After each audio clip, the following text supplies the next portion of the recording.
예수님은 나사렛에서 30년을 살았습니다. 나사렛은 이스라엘 북쪽에 있는 조그만 도시로서 요즘도 인구는 2만 3천여 명밖에 되지 않습니다. 예수님 당시 나사렛은 무역업이 발달했기 때문에 지중해를 중심으로 해서 장사꾼들이 많이 왕래하던 곳입니다. 그래서 나사렛에 사는 사람들은 외국 문물을 접할 수 있는 기회가 많았고, 외국 상인들이 거쳐가는 길목이기 때문에 정통적인 유대인들이 볼 때에는 순수성을 잃어버린 세속적인 도시처럼 여겨졌습니다. 예수님은 이곳에서 30년을 살았습니다. 그래서 나다나엘은 예수님을 처음 만났을 때에 나사렛에서 무슨 선한 것이 날 수 있겠느냐, 이렇게 말한 것입니다. 이 말은 나사렛이 순수성을 상실한 그런 땅이라고 하는 의미가 있습니다. 예수님은 그곳에서 30년을 살았기 때문에 나사렛 사람들은 예수님의 가정 형편, 가족사항, 직업, 그리고 자라난 배경 등 모르는 것이 없었습니다. 그런데 어느 날 예수님이 목수의 일을 접고 선지자가 되어 나타나셨습니다. 그리고 고향 사람들을 가르치기 시작했습니다. 회당에서 성경을 가르치는데 그 지혜가 뛰어났고 또 손으로 베푸는 권능도 놀라웠습니다. 그럼에도 불구하고 나사렛 사람들은 예수님을 잘 따르지 않았습니다.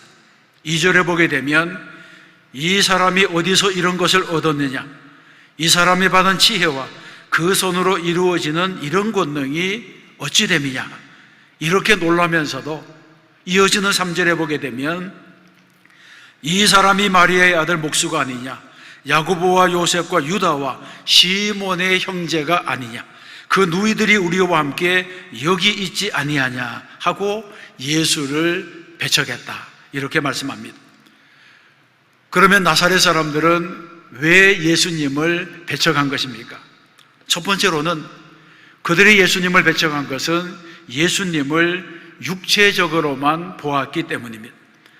3절에서 사람들은 예수님을 보고 이 사람이 마리아의 아들 목수가 아니냐, 그렇게 말하고 있습니다. 사람들은 예수님을 하나님의 아들로 본 것이 아니라 목수의 아들로만 보았습니다. 이를테면 예수님 안에 있는 신성은 보지 못하고 그동안 보아왔던 예수님의 외적인 면만을 보고 판단한 것입니다.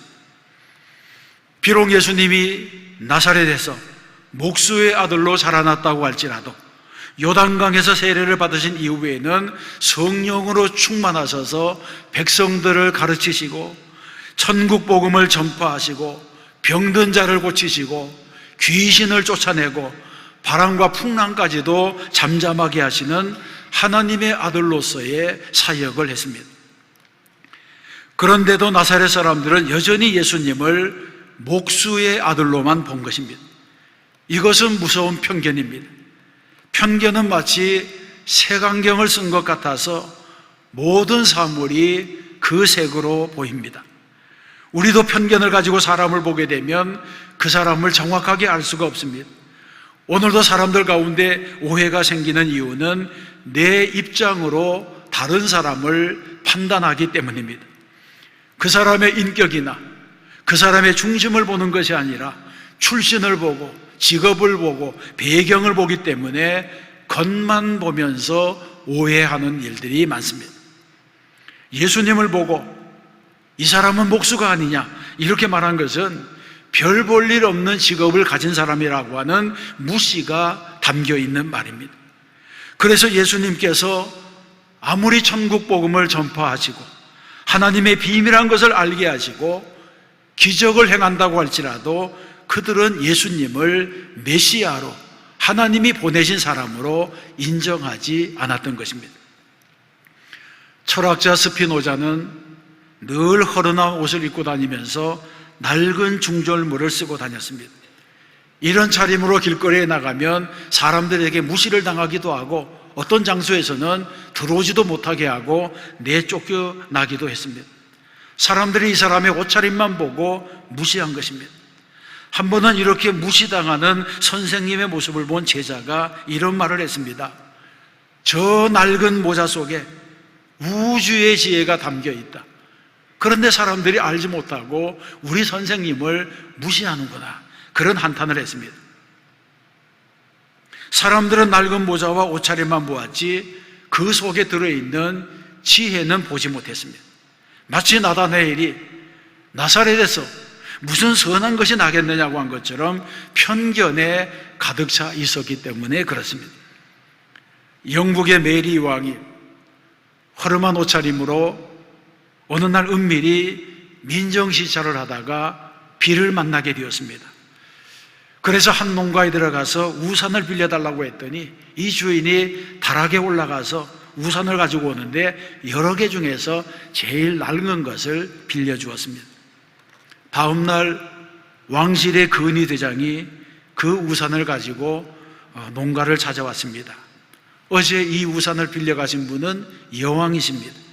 여왕께서 우산을 돌려드리라고 해서 가지고 왔습니다. 그리고 그 우산을 돌려주었습니다. 농부가 깜짝 놀랐습니다. 여왕인 줄 알았으면 좀 더 잘해드릴 걸.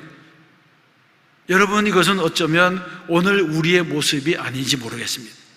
우리 안에 선입관이 있어서 우리는 나보다 훌륭한 사람처럼 보이는 사람에게는 머리를 숙이지만 나보다 못한 사람은 무시하려고 하는 마음을 가지고 있는지도 모릅니다. 나사렛 사람들이 그랬습니다. 예수님이 아무리 신성을 가지고 기적을 행하고 능력을 보이신다고 해도 그들은 여전히 예수님을 목수의 아들로만 보았습니다. 예수님을 인정하지 않은 것입니다. 성경에서도 예수님의 모습을 이렇게 묘사했습니다. 이사야 53장에 보게 되면 그는 주 앞에서 자라나기를 연한 순 같고 마른 땅에서 나온 뿌리 같아서 고운 모양도 없고 풍채도 없은즉 우리가 보기에 흠모할 만한 아름다운 것이 없도다고 했습니다. 예수님에게는 고운 모양도 없었고 남다른 풍채도 없었고 흠모할 만한 매력적인 면이 없었다는 것입니다. 예수님의 외모에는 사람들이 기대했던 메시아와 같은 풍채가 없었던 것입니다. 그래서 나사렛 사람들은 인간적인 예수님만을 보고 예수님을 배척하고 거부하고 받아들이지 못했습니다. 오늘도 우리가 사는 세상에는 예수님을 단순히 성인 중에 한 사람으로 아는 사람도 있고 역사상 뛰어난 인류의 스승 중에 하나라고 생각하는 그런 사람들이 있습니다. 그래서 구원의 주로 오신 예수님을 영접하지도 못하고 받아들이지도 못하는 것입니다. 예수님은 이 땅에 하나님의 아들로 오셨습니다. 모든 인류의 죄를 구원하시려고 오셨습니다. 그래서 요한복음 1장 14절에 보게 되면 말씀이 육신이 되어 우리 가운데 거하시매 우리가 그의 영광을 보니 아버지의 독생자의 영광이요 은혜와 진리가 충만하더라고 말씀합니다. 그러므로 우리 모두는 구원자로 오신 예수님을 영접해야 되는 것입니다. 예수님의 몸 안에 감추어진 신성을 발견해야 됩니다. 예수님을 단지 역사적인 인물로만 보는 것이 아니라 나를 구원하시기 위하여 이 땅에 오신 구세주로 인정하고 받아들여야 한다고 하는 것입니다. 또 그들이 예수님을 배척한 것은 영적인 눈이 어두워졌기 때문입니다. 2절에 보게 되면 예수님께서 능력을 베푸시자 많은 사람이 듣고 놀라 이르되 이 사람이 어디서 이런 것을 얻었느냐? 이 사람이 받은 지혜와 그 손으로 이루어지는 이런 권능이 어찌 됨이냐 하면서 감탄했습니다. 예수님의 가르침은 바리새인과 서기관들보다 나았고 병든 자를 고치시고 귀신을 쫓아내고 풍랑까지 잠잠하게 하는 이런 능력은 지금까지 한 번도 본 적이 없는 기적이었습니다. 그래서 사람들이 저가 배우지도 않았는데 어디에서 저런 말이 나오고 어디에서 저런 지혜가 나오는가? 저가 목수의 아들인데 어디에서 저런 권능이 나오는가? 그렇게 말하면서 놀라기만 했습니다. 사람들은 예수님의 사역에서 하나님의 능력을 보았습니다. 예수님의 가르침에서 진리의 말씀을 들었습니다. 또 예수님께서 병자를 고치시고 능력을 행하셨기 때문에 그 귀한 일에 놀라기도 했습니다. 그러나 그 능력이 하나님께로부터 왔다고 하는 사실을 몰랐습니다.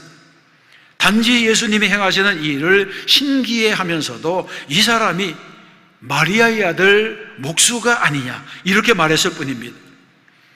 예수님의 신성을 인정하지 않은 것입니다. 아직까지 이들은 편견의 틀을 깨트리지 못하고 예수님을 육체적인 혈통으로만 보고 천한 목수가 어찌 저런 일을 할 수 있을까 이렇게 의심하기만 했다는 것입니다.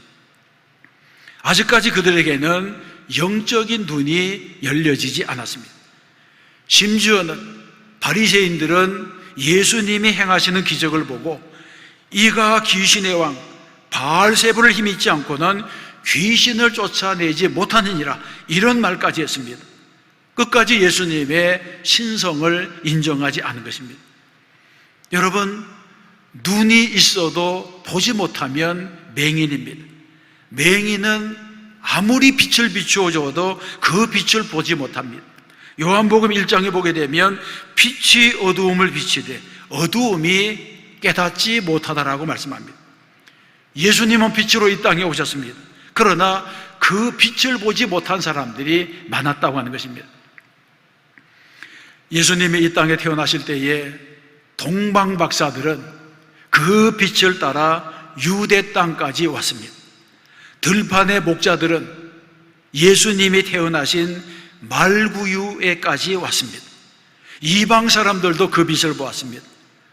그러나 백성의 지도자들과 바리새인들과 메시아가 오실 것을 기다리던 종교 지도자들은 그 빛을 보지 못했습니다. 더 나아가 예수님과 30년 동안이나 함께 살았던 나사렛 사람들도 그 빛을 보지 못했습니다. 왜냐하면 그들에게는 편견의 눈이 있었고 선입관의 눈이 있었고 종교적인 관습에 묶인 눈이 있었기 때문에 영적으로 맹인이 되었기 때문에 보지 못한 것입니다. 그래서 예수님 안에 숨어있는 신성도, 예수님 안에 숨어있는 권능도, 신비도 보지 못했습니다. 그들이 본 것은 다만 목수의 아들인 예수였을 뿐입니다. 여러분, 영적인 눈이 어두워지면 하나님의 세계를 볼 수가 없습니다. 영안이 닫히게 되면 믿음이 자라나지 않습니다. 그래서 진리의 말씀을 들어도 깨닫지 못하고 기적을 보고도 믿지 못하는 것입니다.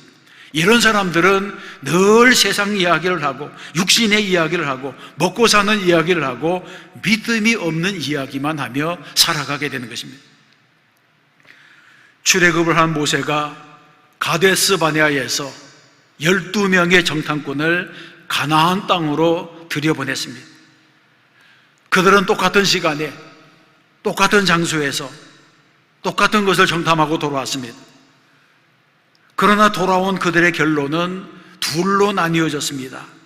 12사람 중에 10명은 그 땅이 비록 적과 꿀이 흐르는 땅이긴 하지만 그 땅은 사람을 삼키는 땅이고 그 땅의 사람들은 장대하고 성읍은 크고 견고하고 아낙 사람에 비하면 우리는 메뚜기와도 같았다, 그렇게 말하고 있습니다. 그들의 눈에는 하나님이 보이지 아니하고 적들만 보인 것입니다. 그렇습니다. 영안이 닫히게 되면, 영적인 눈이 어두워지게 되면 하나님의 세계를 볼 수가 없습니다. 이스라엘 백성들이 애굽에서 나온 것은 전적으로 하나님의 은혜로 된 사건입니다. 하나님의 능력으로 된 사건입니다. 하나님께서 홍해를 갈라주시고 낮에는 구름기둥, 밤에는 불기둥으로 인도하시고 하늘 양식을 비같이 내려주시고 반석에서 물을 얻게 하셨습니다. 이 모든 일은 하나님이 하신 일입니다. 그럼에도 불구하고 이제부터는 자신들의 힘만으로 가나안 땅에 들어갈 것처럼 우리가 상대하기에 역부족이고 불가능하다고 하는 절망적인 주장을 한 것입니다. 사람이 영적으로 맹인이 되면 실족하게 됩니다. 하나님은 보이지 아니하고 세상만 크게 보이기 때문입니다. 그래서 이런 사람들은 원망과 불평을 하기 때문에 자신만이 아니라 다른 사람까지도 실족하게 합니다. 성경에 보게 되면 10사람이 그 땅에 대하여 악평을 하자 백성들이 밤새도록 울부짖고 탄식하고 낙심했다고 했습니다. 그래서 결국 하나님의 노여움을 사서 10명의 정탐꾼과 함께 원망하고 불평하고 울부짖던 이 사람들은 가나안 땅에 들어가지 못하고 다 광야에서 죽고 말았습니다. 그러므로 믿음의 사람들은 원망과 불평에 입을 닫고 남의 평판을 깎아내리는 수군수군하는 것을 그치고 불신으로 닥친 육체의 눈을 떠서 하나님의 기이한 일을 보는 영적인 눈이 열려져야 할 줄로 믿습니다. 신앙인은 하나님의 깊은 것을 바라보는 눈이 열려야 됩니다. 하나님의 은혜는 깊은 곳에서 나타납니다. 예배의 깊은 곳, 찬양의 깊은 곳, 기도의 깊은 곳, 헌신의 깊은 곳에 하나님의 은혜가 흘러나오게 되는 것입니다. 그래서 예수님께서도 깊은 곳에 가서 그물을 내리라고 말씀했습니다. 하나님은 인간과 다르십니다. 민수기 23장에 보게 되면 하나님은 사람이 아니시니 거짓말을 하지 않으시고 인생이 아니시니 후회가 없으시도다. 어찌 그 말씀하신 바를 행하지 않으시며 하신 말씀을 실행하지 않으시려고 말씀합니다. 영안이 열린 사람들은 이 말씀을 아멘으로 믿음으로 받을 수가 있는 것입니다. 나사렛 사람들은 예수님을 보기는 보았지만 육신의 눈만을 가지고 보았습니다. 그래서 예수님에게서 신성이 나타나고 능력이 나타났지만 그런 것은 다 외면해버리고 마리아의 아들 목수가 아니냐 이렇게 말하면서 예수님을 배척한 것입니다. 여러분, 영적인 눈을 뜨는 성도가 되시기를 바랍니다. 영적인 눈이 뜨여지지 않으면, 영안이 열려지지 아니하면 멸망하는 짐승과도 같이 되고 결국에는 멸망의 길로 가고 마는 것입니다. 세 번째, 그들이 예수님을 배척했던 것은 알기는 했지만 믿지 못했기 때문입니다. 2절에 보게 되면 많은 사람들이 듣고 놀랐다고 말하고 있습니다. 사람들은 예수님의 가르침에 놀랐습니다. 예수님의 지혜에 놀랐습니다. 예수님이 베푸시는 기적을 보고 놀랐습니다. 예수님이 행하시는 권능에 놀랐습니다. 그들도 예수님 안에 신성이 있다고 하는 것을 눈치챘습니다. 그러나 그것을 믿지는 못했습니다. 그리고는 끝까지 배척하고 말았습니다. 예수님에 대한 지식이 신앙으로 연결되지 못했습니다. 버트란드 러셀은 영국의 철학자입니다. 그는 나는 왜 그리스도인이 아닌가 이런 제목의 책을 썼습니다. 거기에서 러셀은 마태복음 21장의 무화과 나무의 비유를 예로 들었습니다. 예수님이 길을 가시다 시장하셔서 무화과 나무에서 열매를 찾았는데 열매가 없었습니다. 그래서 나무를 저주하니 그 나무가 곧 말랐다고 하는 그런 본문입니다. 이 사건을 보면서 러셀이 이렇게 말했습니다. 나무가 열매를 맺어야 하는데 맺지 않았다면 마땅히 저주를 받아야 한다. 그런데 마가복음 11장 3절에서는 아직 열매를 맺을 때가 아니라고 했다. 때가 아닌데 어떻게 열매를 맺을 수 있는가? 그것은 나무의 책임이 아니다. 이것은 예수의 성격적 결함을 나타내는 것이다. 그래서 나는 예수를 안 믿는다. 이런 글을 남겼습니다. 그러면 여러분, 이런 러셀의 주장이 옳은 것입니까? 그렇지 않습니다. 왜냐하면 성경책은 역사책도 아니고 철학서적도 아니고 성경책은 식물도감도 아닙니다. 성경을 나의 지식, 나의 상식으로 이해하고 풀려면 올무에 걸리고 말 것입니다. 예수님이 말씀하신 이 때라고 하는 것은 크로노스, 연대기적인 계절이 아닙니다. 여기서 말하는 때라고 하는 것은 카이로스, 하나님의 때를 의미하고 있습니다. 예수님은 열매 없는 무화과가 심판을 받는 것처럼 열매 없는 예루살렘 성전이 하나님의 때에 심판을 받을 것이라고 하는 것을 비유로 말씀하신 것입니다. 그러므로 우리는 비유는 비유로 풀어내야 합니다. 우리는 가끔 무언가 좀 안다고 하는 것 때문에 신앙생활에 손해를 볼 때가 많습니다. 그러나 여러분, 믿음은 지식에서 나오는 것이라기보다는 하나님의 은혜로부터 오는 것입니다. 아무리 많이 알아도, 아무리 많이 배웠어도 믿지 못하면 그것은 아무 소용이 없습니다. 예수님께서 이 땅에 오셨을 때에도 동방박사들이 예루살렘에 와서 유대인의 왕으로 나신 이가 어디 계시냐? 우리가 동방에서 그 별을 보고 그에게 경배하러 왔노라고 했습니다. 그랬더니 헤롯 왕과 온 예루살렘이 듣고 소동했다고 말합니다. 헤롯이 대제사장과 백성의 서기관들을 불러서 물었습니다. 그리스도가 어디에서 나겠느냐? 그러자 서기관들이 유대 땅 베들레헴이라고 말했습니다. 정확하게 예수님이 날 곳이 베들레헴이라고 한 사실을 그들이 알았습니다. 그러나 그것으로 끝입니다. 예수님이 탄생하던 날 온 예루살렘이 듣고 소동했지만 그들 중에 어느 누구도 베들레헴까지 간 사람이 없습니다. 아는 것이 믿음이 아니라고 하는 것입니다. 사랑하는 성도 여러분, 나사렛 사람들은 예수님과 30년을 함께 살았지만 예수님이 누구신지 몰랐습니다. 예수님이 지혜의 말씀을 선포하고 권능으로 기적을 행하였음에도 불구하고 끝까지 이 사람이 마리아의 아들 목수가 아니냐 이렇게 말하면서 예수님을 배척했습니다. 예수님을 육신적으로 조금 안다는 것 때문에 구원의 주님을 하나님의 아들로 받아들이지 못한 것입니다. 그래서 예수님께서 탄식하셨습니다. 선지자가 자기 고향과 자기 친척과 자기 집 외에서는 존경을 받지 못함이 없느니라 이렇게 말씀하시고, 예수님께서 권능을 행하셔도 믿지 않는 것을 보시면서 그들이 믿지 않음을 이상히 여기셨다고 말씀했습니다. 조금 안다고 하는 것이 그들에게 병이 된 것입니다.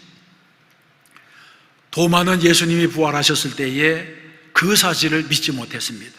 다른 제자들이 우리가 주를 보았노라 그렇게 말을 해도 내가 그의 손에 못자국을 보며 내 손가락을 그 못자국에 넣으며 내 손을 그 옆구리에 넣어보지 않고는 믿지 아니하겠노라고 했습니다. 이런 도마를 위하여 예수님께서 다시 찾아오셨습니다. 그리고 도마에게 이르시되 내 손가락을 이리 내밀어 내 손을 보고 내 손을 내밀어 내 옆구리를 넣어보라. 그리하여 믿음이 없는 자가 되지 말고 믿는 자가 되라고 했습니다. 그렇습니다. 믿음의 눈을 열면 세상 사람들이 보지 못하는 것을 보게 됩니다. 그래서 과학은 알고 나서 믿는 세계이고 신앙은 믿고 나면 보이는 세계라고 말씀하는 것입니다. 교부 어거스틴이 한창 저술에 열등하던 중에 하루는 꿈을 꾸었습니다. 바닷가에서 한 아이가 조개껍질로 바닷물을 퍼다가 모래에 붓고 있었습니다. 어거스틴이 궁금해서 물었습니다. 무엇을 하고 있느냐? 그러자 이 아이가 대답하기를 이 조개껍질로 바닷물을 다 퍼내보려고요. 그렇게 대답했습니다. 어거스틴이 너무나 어이가 없어서 아이를 꾸짖자 아이가 오히려 당신이 조그만 지식을 믿고 하나님의 무궁한 신비를 캐내려고 하니 그 어리석음이 나의 행위보다 더합니다. 당신이 조그마한 지식을 믿고 하나님의 무궁한 세계 그 신비를 다 깨달아 알려고 하니 그 어리석음은 나의 행위보다 더하다는 것입니다. 깜짝 놀라서 잠에서 깨어난 어거스틴이 자신의 어리석음과 자신의 교만을 뉘우쳤다 그렇게 말합니다. 여러분, 우리도 예수님을 바라보는 안경을 바꾸어야 합니다. 혹시 나의 지식과 나의 경험과 나의 편견으로 왜곡된 신앙을 가졌다고 하면 믿음의 눈으로 우리 주님을 바라보는 신앙인이 되어야 할 줄로 믿습니다. 그리할 때 주님께서 구원의 주, 영생의 주, 나의 주님이 되시는 것입니다. 또 한 주간 말씀대로 살고 믿음으로 살아 승리하는 저와 여러분 되시기를 주님의 이름으로 축원합니다.